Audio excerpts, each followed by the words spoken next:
Hey guys, so I am finally caught up, and I said in my previous video I'll be talking about um King Lear, but actually I looked on the list and it's Antony and Cleopatra. So alright, talking about Antony and Cleopatra, yes. Um, so background: Shakespeare, born 1564. Died in 1616, wrote 39 plays. The background of this play, Mark Antony and Cleopatra were two famous figures in ancient times, and based on Plutarch's lives, the primary source of this play, Shakespeare gathered this as his source for tragedy. Definitely,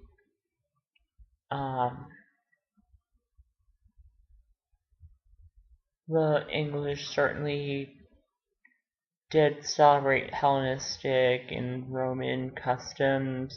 I mean, their love for theater and drinking and all that kind of stuff. Medicine. I mean, the English Renaissance and the Italian Renaissance, it was a time where new scientific discoveries were being made, but there was still heavy influence from the Greeks. Aristotle was still a main figure, so, and then players like Seneca all influenced Shakespeare in Roman times, so it's not surprising that Shakespeare chose to write about the Roman Empire, but this is not just about the Roman Empire, it's about the East and the West, Rome and Egypt. And that is the main theme of this play, and I'll be discussing that shortly. But, let's see, productions of this play. Oh, and the other, allusion, Dido and Aeneas from, Virgil's Aeneid. That is a big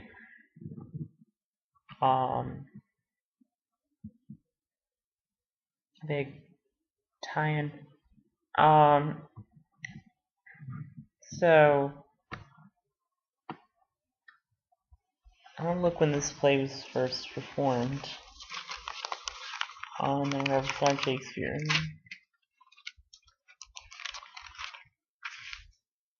Says 1606, 1607.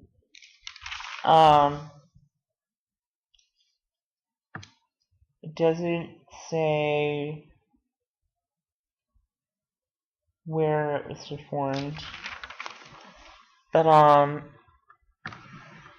as for modern adaptation and modern performances, there was the 1931 The Old Vic Theater. Then the St. James Theater on Broadway. St. James Theater, yeah. It's 1951. Then the Royal Shakespeare Company in 72. And again in 2010.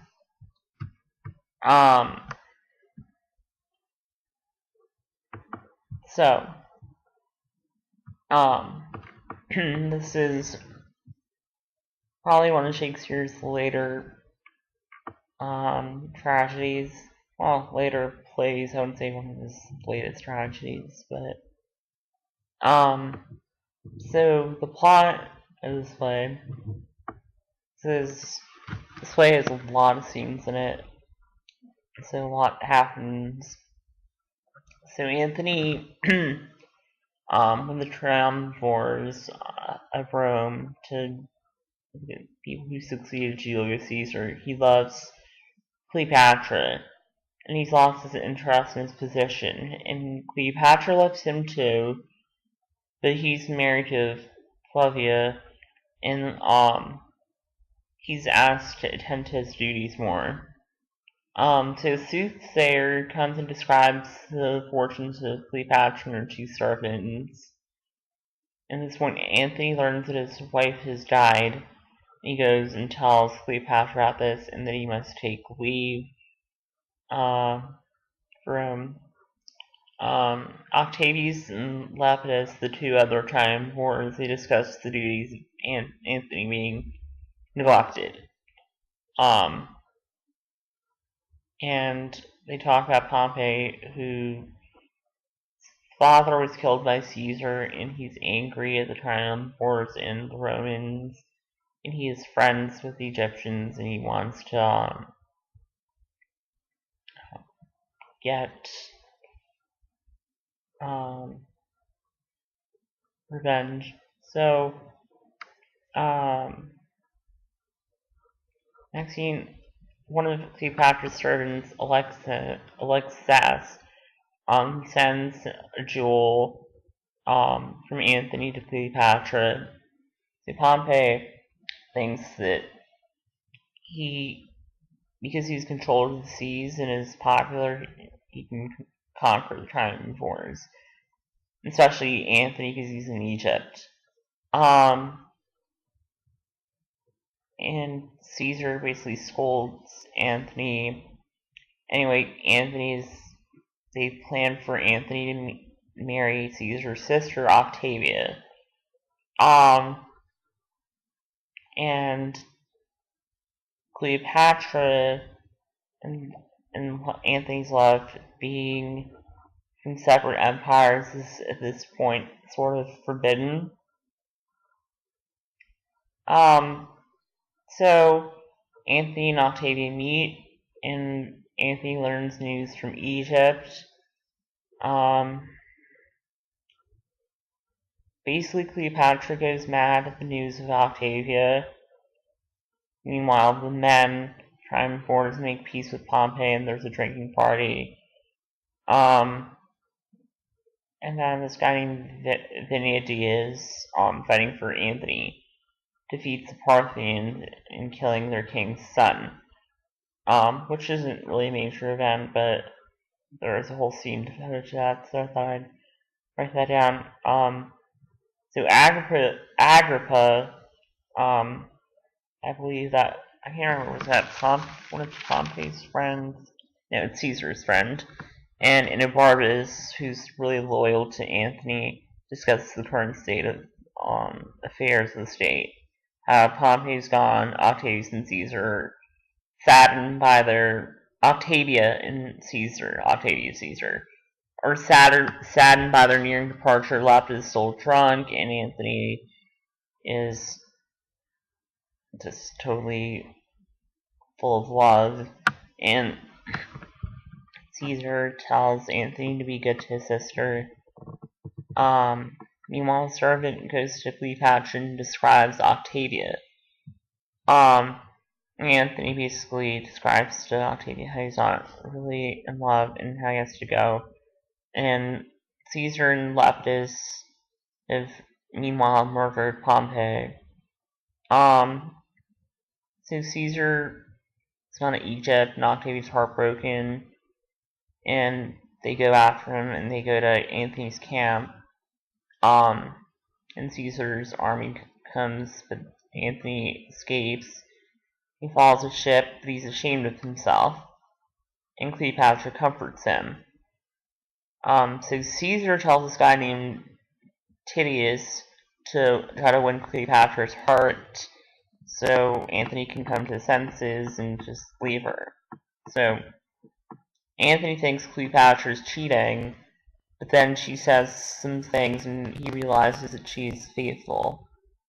And Inobartus, who's been loyal to Antony from the start, is thinking about leaving Antony. So Caesar wants to fight Antony, but Antony doesn't. But he's no choice. He's abandoned, and Barbas is no longer an ally. So Antony's fighting for Egypt. Um, so Barbas actually later on realizes that he's a traitor, and he kills himself. So they fight, and Antony's men win and retake Alexandria.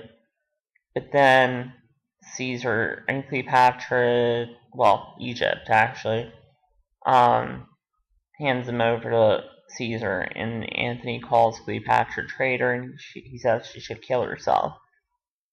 So Cleopatra is reported dead, and then Antony, so upset, he tries to kill himself.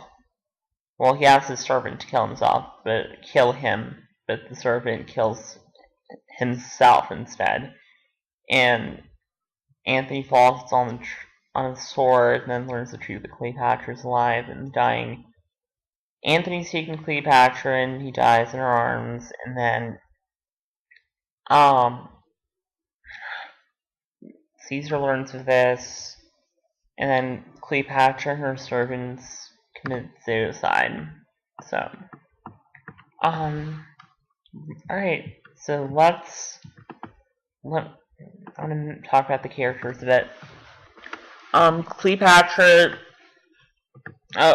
one thing I do want to keep in mind, this play does bear some similarities. I think it's an interesting contrast to Romeo and Juliet.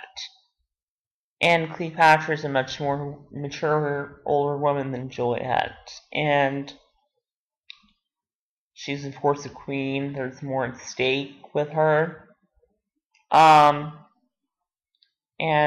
the way they're similar is, while Antony's Rome, Cleopatra's Egypt, and they represent two different worlds. And yet, they both love each other. So, there's that whole unrequited love kind of thing going on between Cleopatra and Caesar. Cleopatra is it's dramatic in a different way than Juliet. She is, she's passionate. She's not histrionic. There's kind of a difference. She's much more together. All the while, she's like, I don't know how to describe her. She's like a mature Juliet, I'd say. Charmaine and Iris and Alexis, the servants, all faithful to Cleopatra, especially the two women. They're like her counterparts. They're like her maids, her nurses. They, basically, like the witches in Macbeth, represent the three graces. The whole idea of three women in literature, having three sides and all that. And Barbas's character is one loyal, one then later a traitor, and is guilty. He feels guilty because of it.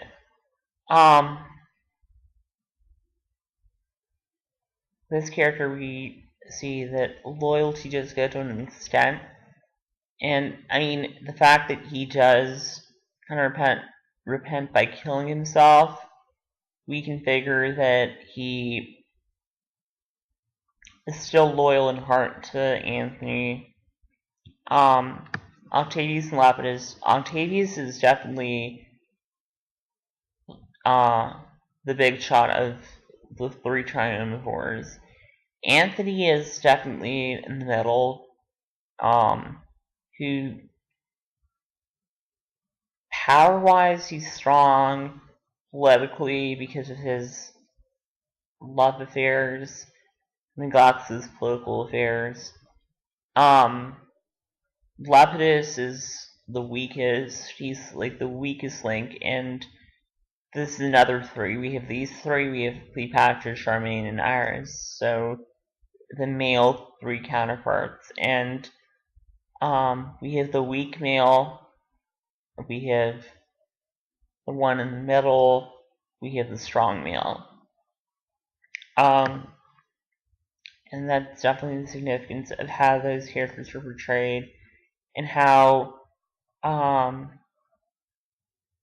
it's difficult for three people to hold power when they have different ideas and different personalities and all that. And Pompey, although his character's not that big, represents a vengeful character who basically repents his anger and feelings of vengeance once he is granted all that land by the triumvirs. Eros, I didn't mention in the summary that he is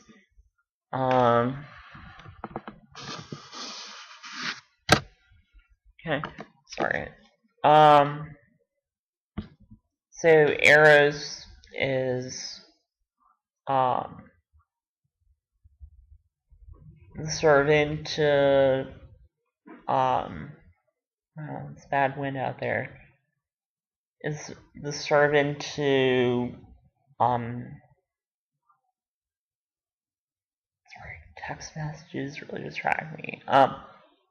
Eros is Antony's servant, and Eros, meaning love, his love for Antony is he dies for Antony. The same way, and I guess in a homoerotic way, he loves Antony as his servant. The way Antony died for Cleopatra and Cleopatra died for Antony, Eros said, "I'd rather die before I kill you." And finally, Octavia, she's basically this one in the middle of this love triangle between her and Antony, and Cleopatra. Love triangle forms.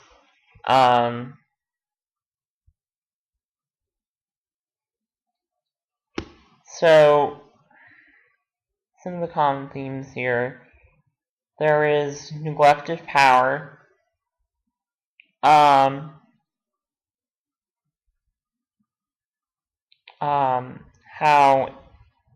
how that kind of ties in with Edward II. How a fairly competent king, he was, no, sorry, he's incompetent. How fairly incompetent king is destroyed by love, made powerless by love, and how it ultimately has large effect on feminism. I wouldn't say this is a feminist text. Cleopatra is, if this was a feminist text, I would say Cleopatra wouldn't kill herself for Antony, but there is certain things that what power a woman has over a man, almost to the point where he neglects his state. And this mature love between these characters is remarkable. Much more remarkable than Romeo and Juliet, I'd say. As I said, like the Romeo and Juliet, so Antony has two wives in this play, but he doesn't attract any of them. He loves Cleopatra, and Cleopatra's been married before, but her love to Antony knows no bounds, and their language isn't over the top and poetic and just sappy, and they're older and there's more at stake with the whole being heads of the country. One thing I do want to touch upon is Egypt versus Rome. Egypt and Rome are basically two different worlds. And Egypt represents the feminine, while Rome the masculine. And there's sexualities between the empires. So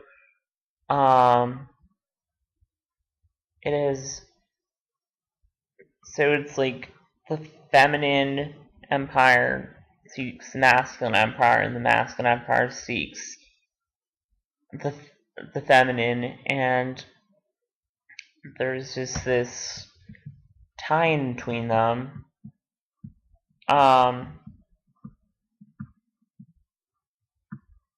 So, and there are a ton of power dynamics in this play between the enemies, like, because Rome was a much more war-like,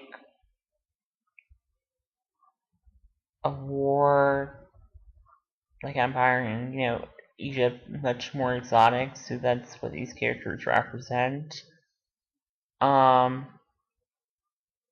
fighting versus exoticism and mysterious and dangerous, and Egypt's hotter.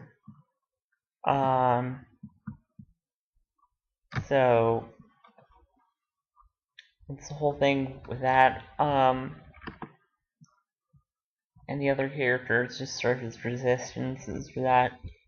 One question I did find interesting: why didn't Antony fight on the seas? Why couldn't he fight on the seas?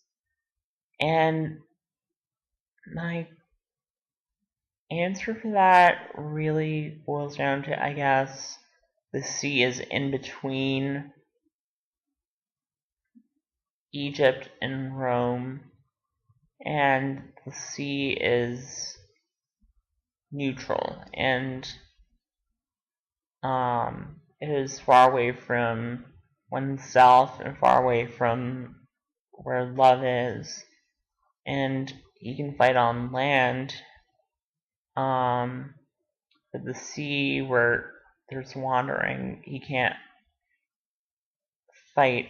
So, and this is, I found this play hard to analyze. I found it much more difficult than Macbeth. In my opinion, I think it's a great love story. However, I do think there are too many scenes and lots of characters, and it's elaborate, and not that great for the stage.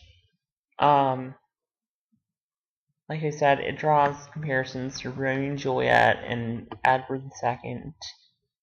And yeah, that's all I have for Antony and Cleopatra. Alright, bye.